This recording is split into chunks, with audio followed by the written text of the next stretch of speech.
Or be like, oh, welcome back. Yeah. Welcome to the Black Dog Law podcast, live from Gradient. To the brand new Lawyer to Lawyer series. No. Everyone's going to be bored to tears. Two lawyers get in a room, have a conversation. Absolutely. Who fell asleep first in the audience.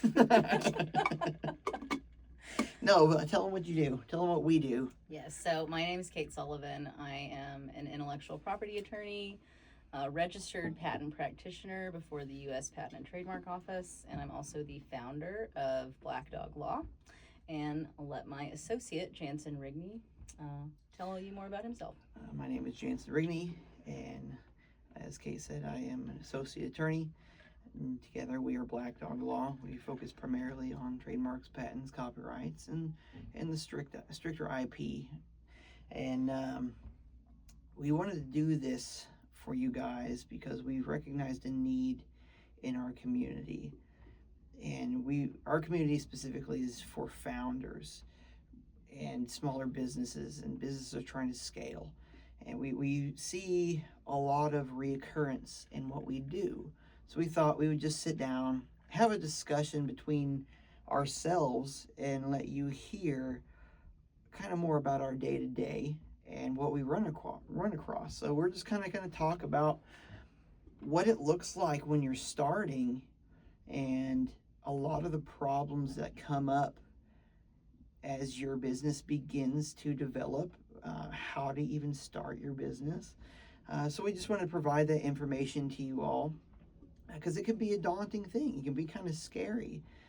A lot of people don't understand where to take the next steps, and then we get approached from this, I don't know where to go or what to do next side. So that's all we wanted to do here. I primarily focus on trademarks and licensing and contracting, and Kate specializes in patents as well as doing those things. So let's just start from the beginning. We had a client come in today for a consult. He had an idea. That's it. Yeah. So let's talk a little bit about that. Well, and this is very common in what we see, which is why we think the education is so important. Just kind of informing you guys, giving you guys an insight into, what we do and kind of who we're encountering and the problems that they face. And so this guy came in to us today, had two wonderful ideas, and he's afraid to do anything with them. It's kind of, he's not sure how to move forward. Who do you share it with? And we see a lot of, founders, especially very early stage entrepreneurs, that, that'll hold them up entirely. And, the more they can get out and converse and talk with another person about that idea, it either validates it or it modifies it, or it can help them, give them a little excitement and inspiration and confidence, to move forward on it. But they're afraid of sharing it with anyone. They think someone's going to steal it. They're afraid to type it into a Google search bar. Right. Yeah. So he was at this point where he had thought the idea through enough where he was saying, all right, now I need to finally speak to an attorney about this. And that's all it was. It was an idea. And in order for you guys to be eligible for patent, this was a patent discussion, by the way. We should probably clarify for that. But it was the beginning stages of potentially a business, and we'll run with this one because I think this is a good starting point. But the idea, and a lot of what we hear is, well, when is my idea ready to protect? What do you have to say about that, Kate?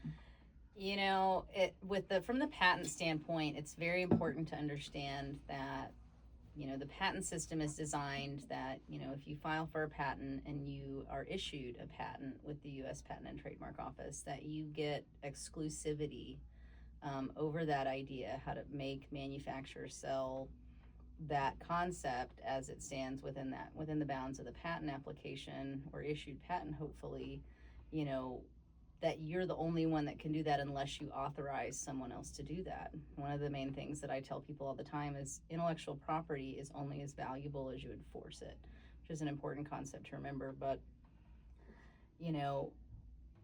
the disclosure period, you get that 20 years of exclusivity, but if you have shared that product in the market publicly, if you have sold it, if you have pitched it, in a more of a public concept, like this goes back to science fairs. Yes. You're in school and they're like, come up with an idea, an experiment to run, and some people will develop products. And, they've put that out in public view. So if they don't file for a patent within a year of that, you are barred from getting a patent on that concept as it stands. Now you can get the improvements, potentially patented, or modifications that you've made over time. So it's important to understand that principle because, that can kind of gauge when you should file for a patent or when you should talk to someone about it. Right. But you don't want to be too fast to it either. What stage are you at? Are you close to implementation? Do you have a minimum viable product or a prototype, that you can show to people, that you can test?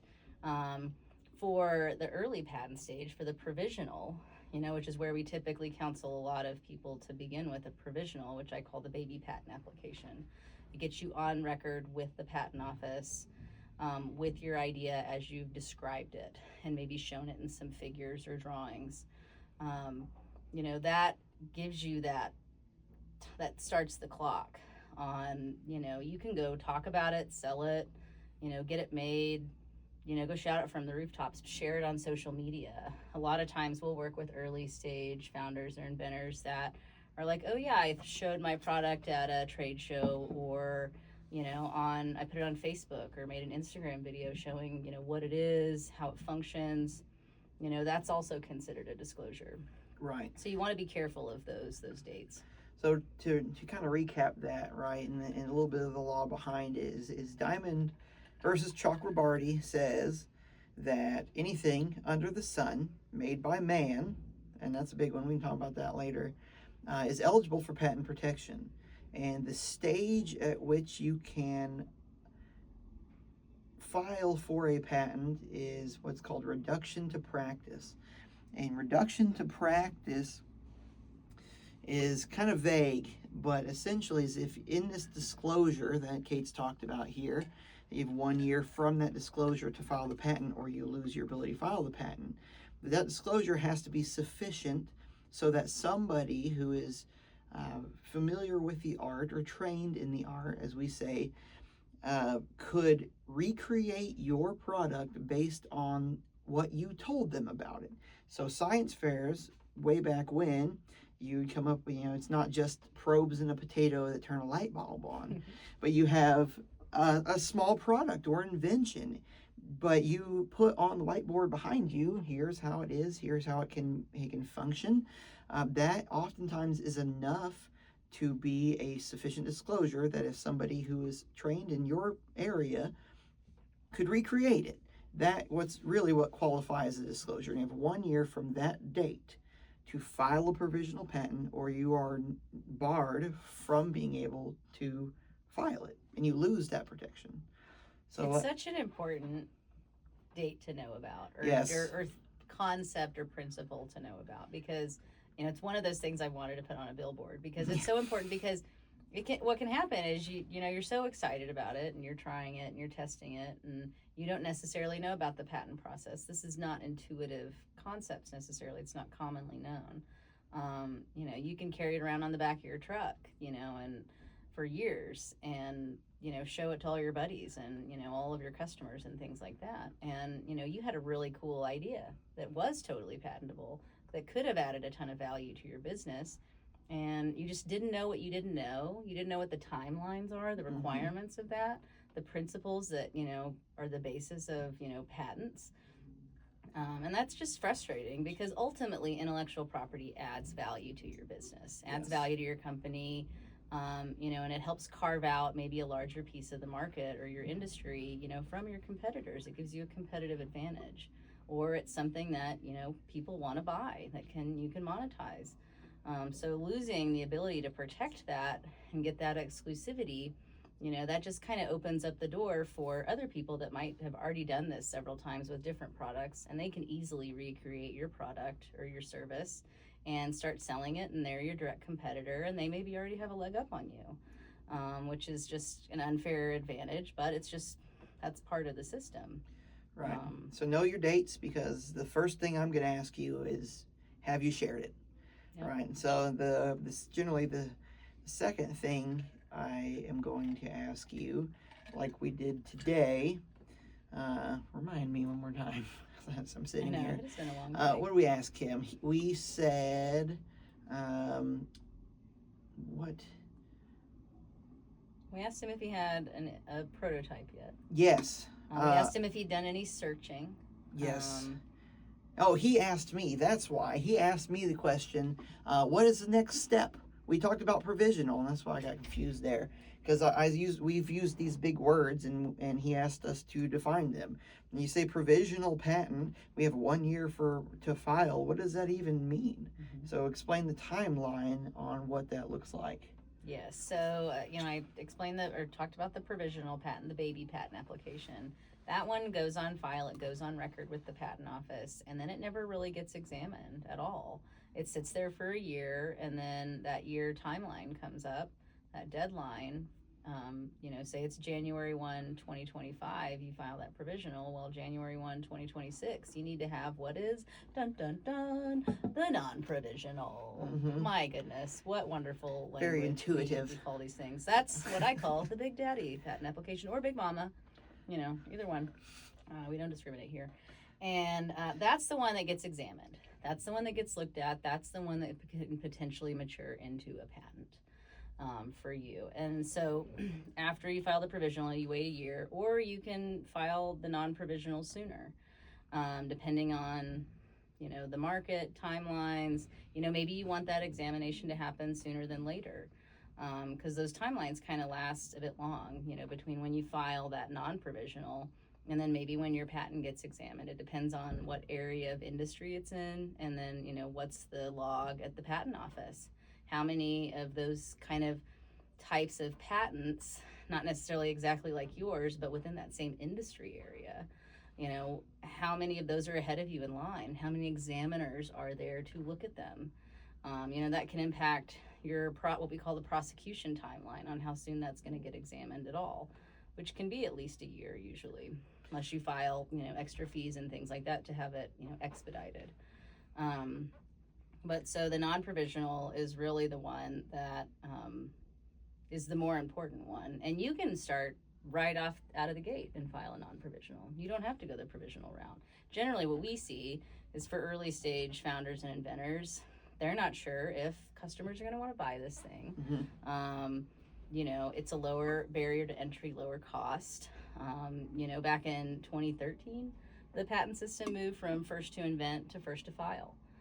With the American Invents Act, which, created more streamline of the system, but also seemed like it might have been like a heavier burden on smaller time inventors, which is where the provisional system kind of came into play. But those are all important pieces. And then there's also, do you just go ahead and do a freedom to operate or patentability search first? Right. What's out there?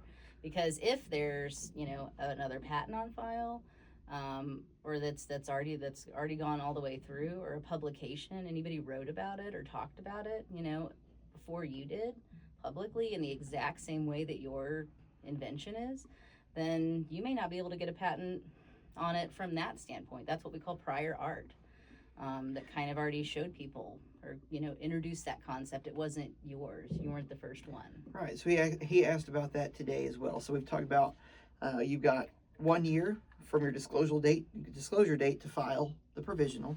Then you have 1 year from the date of filing the provisional to file the non-provisional.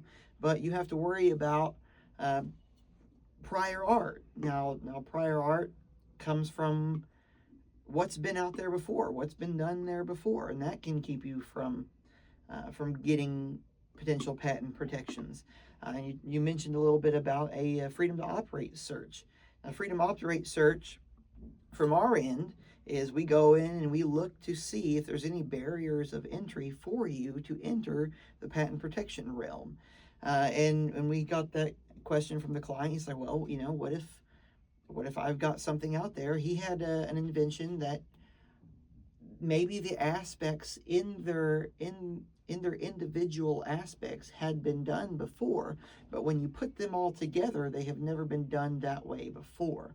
And that's where a patentability search can come in, or freedom to operate search can come in, because we'll go in and look at these barriers, and a good patent attorney will be able to see what's standing in the way and potentially draft around it, or maybe take a different direction, or consult maybe a little bit different of a change that you might need. Um, so 1 year, worrying about potential conflicts. What happens when we file the non-provisional? Well, we should talk about what he talked about too. What if he didn't want to pursue the non-provisional? Why would someone not actually want to pursue a non-provisional patent application? Oh, those are fun. Maybe you've licensed it or sold the, invention that's encompassed in that provisional patent application as it's described, and you sold it to someone else that, maybe wants it more or was going to pay you a good bit of money for it. Maybe they have more access to manufacturing, maybe the right sales channels, the right networks, things like that, which, that's a great system in and of itself as well. That's a great opportunity. So maybe, and then they'll take over that patent prosecution schedule from there, and then maybe they file the non-provisional. So they're incurring those costs. So there's a strategy to maybe not filing the non-provisional right away for founders and for startup companies.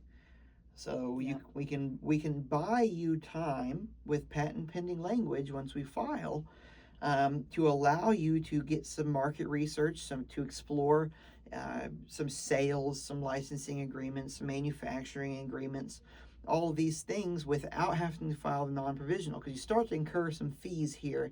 They're stretched out from a long period of time, potentially 3.5 years between the time you have to pay for the entirety of the patent to get it on file. But we can buy entrepreneurs and new businesses a long period of time of patent pending, where maybe their goal isn't to actually manufacture this product. In this case, this client didn't intend to manufacture the product, but he was more curious and concerned about protecting the idea so that it was ripe for sale, that he could get acquired. And we see that quite a bit. Yeah, very much so. So let's pretend that this is a client that wanted to pursue this all the way, and we have filed the provisional. What's different between the provisional and the non-provisional that we need to discuss in order to get the non-provisional on file? Your provisional only requires a specification, which is the description. It's everything. It's how you would describe what your invention does, why you came to it, how someone can, implement it themselves. One of those ordinary skill in the art people could read that and go implement it. And then you usually have drawings. Yes. Depending on the device. If it's a process patent, it's going to be maybe more of a flow chart. Or if it's a device, you're going to have black and white 2-dimensional line drawings that go with those. And then, of course, like your inventor information, if it's a company that's applying, kind of their identifying information, who's filling this out. So that's what goes into the provisional. The non-provisional, the next level of requirement are the claims. And the claims are the more nuanced part of the patent application. And if there is an infringement lawsuit or a dispute over the patent, the claims are what are most highly scrutinized. The rest of the application is also scrutinized, but it's really the claims. The claims are what are defensible, and that's what the examiner is going with the patent examiner when they're looking at that application. That's what they're going to try to narrow down based on what they're finding in their own prior art searches that they're doing. Yeah, we don't want to bore you with the claims language stuff. Don't take this is exactly what we do, our jobs. This is what she specializes in. So don't worry about too much about the claims. That's something you'll talk with your patent attorney about in good depth as you move forward. But you, as the founder, as the inventor, your job is to make sure that we didn't get it wrong. At this stage, you're going to get given this stack of papers, and your job is to make sure that your attorney didn't misstate anything, that they encompassed the full thought around your idea, and maybe some embodiments that go along with it, and then that it adequately protects you so you have the confidence to go and to market and go and to find investors maybe, or sell or white label, whatever that might look like for you for your business. Let's talk a little bit about the difference in patents, because there's not just one patent fits all. Today our client was wanting a utility patent, but for a second there we consulted maybe a design patent. Now, why would you do that? Utility patent covers how the invention functions, what its use is, the utility or use. And then there's also another type of patent called a design patent, which covers the ornamental design of maybe even a functional piece, but it's really how it appears. I think probably the easiest way I can explain a design patent is, shoes, Lamps. very Chairs. common are cups. Yep. They still provide the same use. You're walking in your shoes, you're running in your shoes, they go on your feet, all the jams. Yep. The elements of a chair, four Cup, legs, a yep. back, and a seat.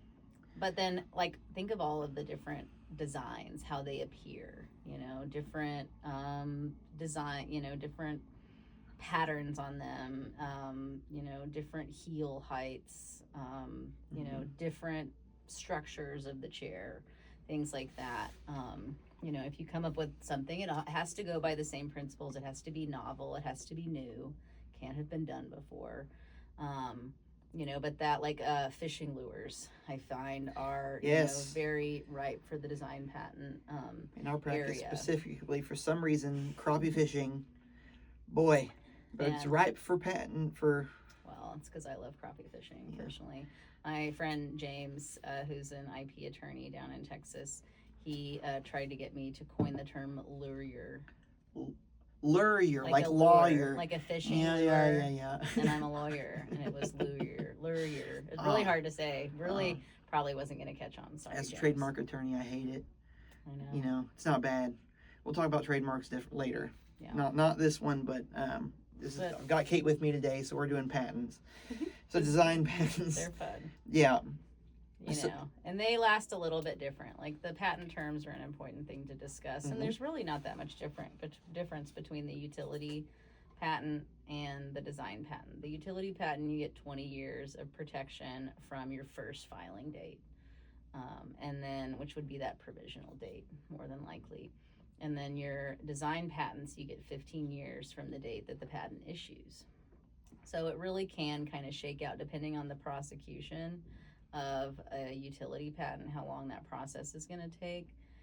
That can take quite a few years. So really, you may be getting exclusivity over about the same period as you might a design 15-ish years probably. Yeah. Seems like 3 to 4 years, maybe even just a little bit longer for utility patents. I mean, I've been practicing for 3, and I have yet to get one from start to finish that I have had my hands on. That's how long it can take. So we've talked about some design patents and some utility patents. Now we get through, let's see, filing the non-provisional. What should our entrepreneurs be doing in this time? We can kind of talk about some adjacent IP at this point.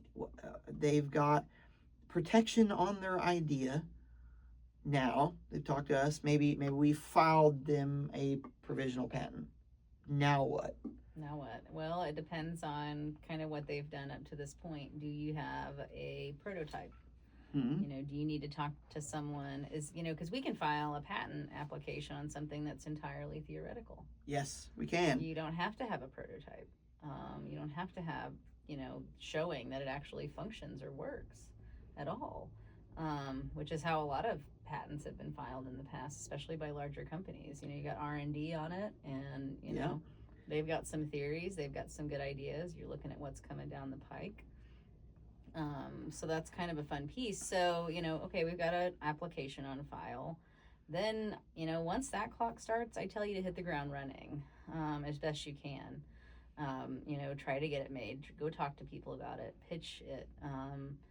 try to maybe build up a little bit of a company around it. Consider a name for it. Yes. That's something we'll talk about here in a minute. I think we can transition over to trademarks, but there's just so many things. Yeah.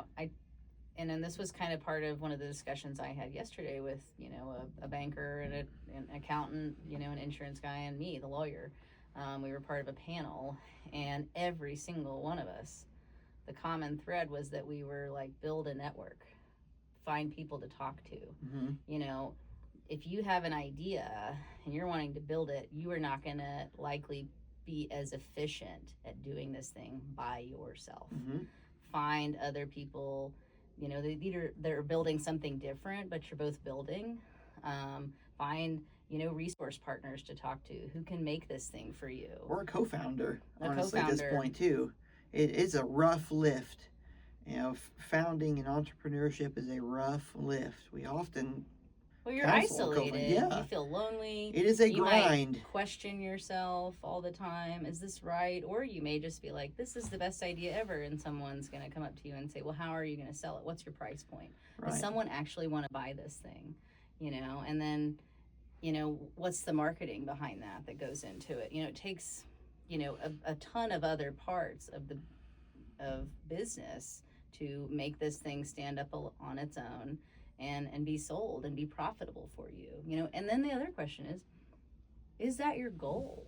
Yeah. We talk to some people, they're like, I want my name on a patent. That's it. Yeah. Honestly, for me, that was kind of mine. I've got a patent, and it's theoretical. Yeah, and I guess I got to get one. I don't. I mean, have to come up with something. You've cool. been doing them and left, and we'll do one together. I've got one that needs to be done, but mine was theoretical, and I don't really have any plans to do with it. It was more of like a I've always wanted it type of thing. But what seems to separate our really good founders from those that don't ever make it is the ability to go out and find people in the industry that have the knowledge necessary to push it forward. Either getting a co-founder. We can talk about Jeff. He's given me permission to talk about Jeff. Yeah. Love Jeff. Jeff, by far, is probably our most ambitious client.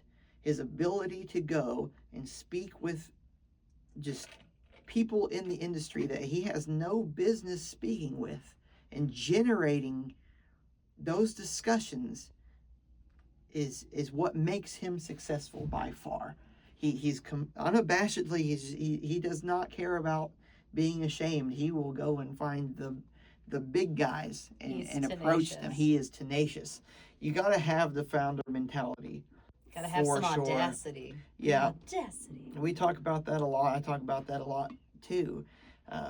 Being able to approach the people you need to approach, whether that is a university for product development or patentability searching or what that may be. Be scrappy.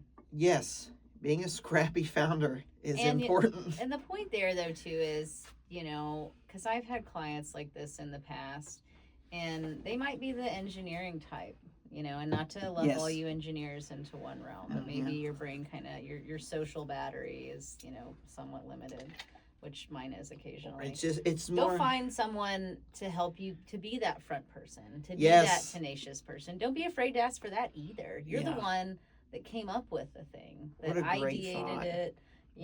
Don't be afraid of that. Pair yourself with a co-founder that has, skills that you don't. Yes. Sometimes you're the brains and you need a front man.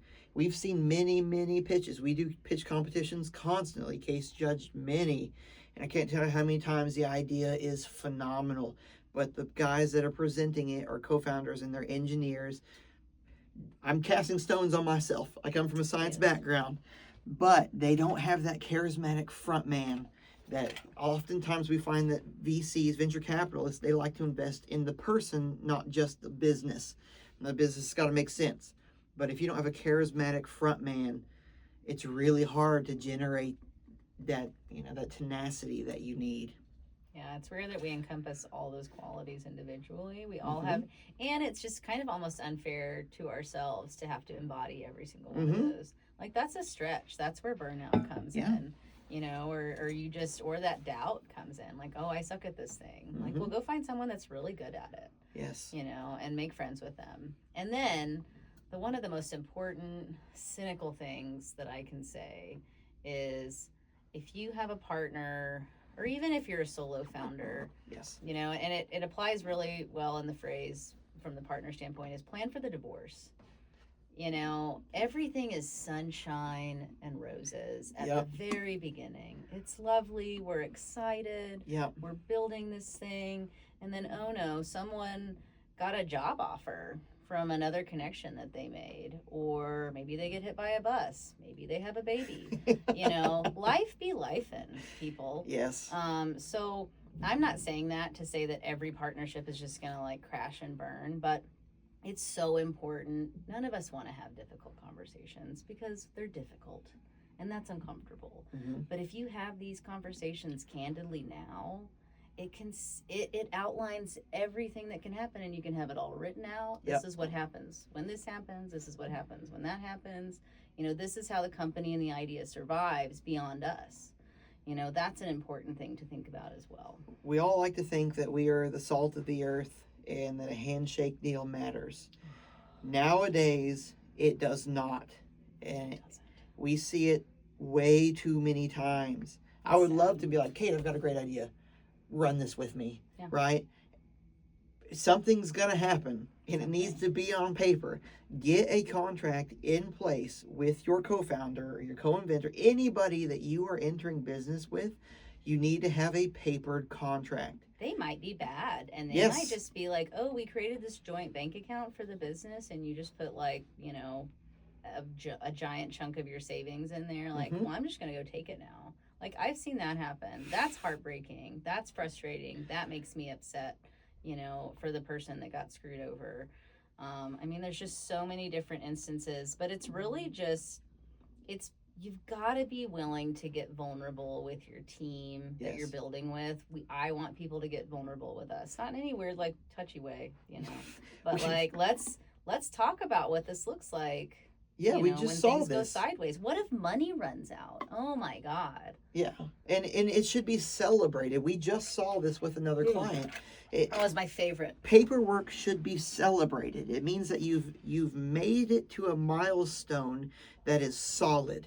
You're no longer in a place of handshake deals. You have reached a tangible business that is now should be solidified with paperwork. And if you have employees, if you have co-founders, this is a fun time. It should be celebrated. Don't be like, oh, you know, the culture is shifting. Everything used to be done. If I needed a day off, then I could have just taken it. If I wanted, you know, this specific thing, it was just done that way. Yes, that can still be the culture of your Absolutely. business, but paperwork has got to be involved now. So planning for the divorce is great advice. And before this, full disclosure, I was in family and criminal law, and the stats show that marriages with a prenup last significantly longer and have a much higher percent chance of making it all the way because the expectations are laid out for you. Right away. You know what's going to happen throughout the whole time, and you know what's going to happen in the event you break up. And that would be more awkward, I feel like, than a business deal. But yet we see, Yep. you know, partners and co-founders come in and they don't want to have those conversations. They just don't want to do it. We had a consult recently with a group of, you know, like the management team of the company. And man, they were eating at each other. Yes. And I loved it. It gave me such comfort. And they were apologizing all over themselves. And I was like, guys, I love seeing this. This is refreshing to me because you have been through it. You know what it looks like, and you're not afraid to dig in with each other because you know it's going to make things better. Right. And we just told them, like, hey, don't take our job away from us. You have your opinion, you have yours. Let me put it down on paper, and let's make it right for both of you. Yeah. And sure enough, they both were happy. Once we got it on paper, they were both, this is a good midline. So don't take the job away from your attorney. That's their entire job. But things need to be on paper. If you've got employees, if you're taking funding, if you've got co-counsel, put it on paper. Kind of fun. All right, let's take a quick break. I want to make sure that, Yeah. you What know, if it just stopped recording? yeah, that it It's doesn't good get practice crazy. no matter what, honestly.